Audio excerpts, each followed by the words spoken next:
हरियाणा की हर अपडेट के लिए बेल आइकन दबाएं और सब्सक्राइब करें STV हरियाणा न्यूज। हरियाणा कर्मचारी चयन आयोग ने ग्राम सचिव पदों पर भर्ती के लिए लिखित परीक्षा रद्द कर दी। परीक्षा रद्द होने के साथ ही इस पर सियासत भी शुरू हो गई है। कांग्रेस प्रदेश अध्यक्ष कुमारी शैलजा ने निशाना साधते हुए कहा कि ग्राम सचिव परीक्षा रद्द कर बीजेपी जेजेपी सरकार ने धांधली स्वीकार कर ली। तो वहीं किरण चौधरी ने परीक्षा रद्द होने को युवाओं के साथ मजाक करार दिया।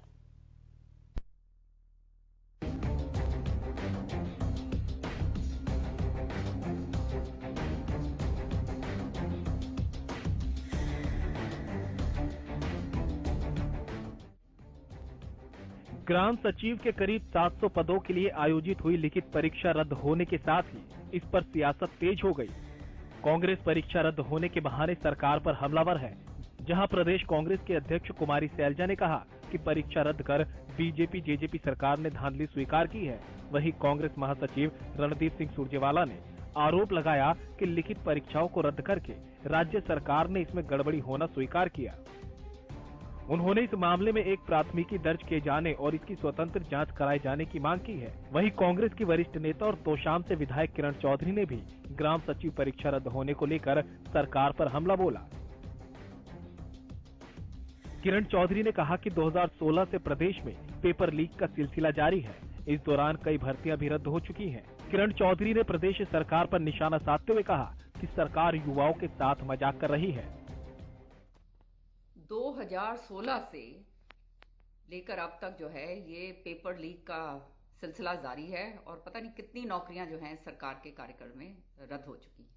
ये सरकार युवकों के साथ एक बहुत बड़ा मजाक कर रही है। 9 और 10 जनवरी को जो है ग्राम सचिव के परीक्षा लीक रद्द कर दिया जाता है, ये कहकर कि भाई पेपर लीक हो गया है। कर्मचारी आयोग ये कह रहा है कि ये जो है पेपर नहीं, इसको रद्द करना पड़ेगा। मैं पूछना चाहती हूँ कि आखिरकार युवकों के साथ इतना बड़ा खिलवाड़ क्यों हो रहा है? जो इस तरह के काम कर रहे हैं और बार बार कर रहे हैं और इस सरकार के कार्यकाल में कर रहे हैं, उनके खिलाफ कार्रवाई नहीं हो रही है, इसलिए तो ये है। और पारदर्शिता जो सरकार जिसका दम भरती है, ये साफ स्पष्ट तरीके से पारदर्शिता नजर आ रही है कि किस तरह से युवकों के साथ मजाक किया जा रहा है। गौरतलब है कि 9 और 10 जनवरी को ग्राम सचिव की लिखित परीक्षा के लिए परीक्षाएं हुई थी, जिसमें करीब 6 लाख से ज्यादा युवाओं ने हिस्सा लिया था। लेकिन पेपर लीक की खबर सामने आने के बाद कर्मचारी चयन आयोग की भर्तियों को रद्द कर दिया गया था, जिस पर प्रदेश का सियासी पारा गर्म हो गया।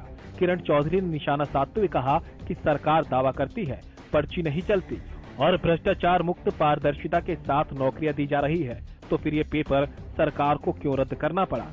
उन्होंने कहा कि युवा इस सरकार को कभी माफ नहीं करेंगे। 6 लाख बच्चों ने ये पेपर दिए हैं, उनका क्या हाल होगा? और आज जो है कितना परेशानियों के साथ झेलकर उन्होंने पेपर दिए होंगे, पैसे खर्च करे होंगे, मेहनत करी होगी। आज वो पेपर रद्द करके इसलिए हो गया कि पेपर लीक हो गया। तो मैं पूछना चाहती हूँ कि आज हरियाणा के अंदर जो हमारी बेरोजगारी की जो दरें हैं वो सबसे ज्यादा अव्वल उसके ऊपर हैं पूरे हिंदुस्तान के अंदर। ये सरकार क्या कर रही है?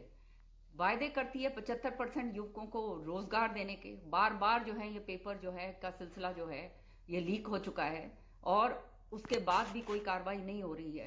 तो मैं समझती हूँ ये इस तरह का खिलवाड़ जो ये सरकार कर रही है ये बहुत ही दुर्भाग्यपूर्ण ही नहीं है। ये आने वाले समय में ये हमारे जो बच्चे हैं इनको कभी माफ नहीं करेंगे। तो वहीं उप मुख्यमंत्री दुष्यंत चौटाला ने पेपर रद्द होने पर शनिवार को कहा था कि सरकार की जानकारी में आया है कि कुछ निजी कॉलेजों और अन्य संस्थानों में मोबाइल उपकरणों पर प्रश्न पत्र और उत्तर कुंजियां पाई गई, इसलिए हरियाणा कर्मचारी चयन आयोग ने लिखित परीक्षाओं को रद्द करने का फैसला किया। संज्ञान में आया था कि कई प्राइवेट कॉलेजेस और इंस्टीट्यूशंस के अंदर ग्राम सचिव के एग्जामिनेशन पेपर की आंसर की मोबाइलों पर बाहर से लोगों ने आंसर की। इसके बाद हमने प्रदेश भर के अंदर यही निर्णय लिया कि जहाँ हमारा प्रयास है कि काबिल कैंडिडेट्स को जॉब मिले, अच्छी क्वालिटी की एम्प्लॉयमेंट मिले, इसलिए प्रदेश सरकार ने यही HBSC ने प्रदेश सरकार ने HBSC स्टाफ सिलेक्शन कमीशन ने चारों एग्जाम हुए थे 9 और 10 तारीख को उसको बढ़ा। एक तरफ जहां परीक्षा रद्द होने से प्रतिभागियों की चिंताएं बढ़ गई, तो वहीं इस परीक्षा की अगली तारीख का ऐलान हरियाणा राज्य कर्मचारी आयोग ने अभी नहीं किया। उम्मीद है कि जल्द ही परीक्षा की तारीख की घोषणा की जाएगी। परीक्षा में वही आवेदक शामिल होंगे जो इस बार हुए थे।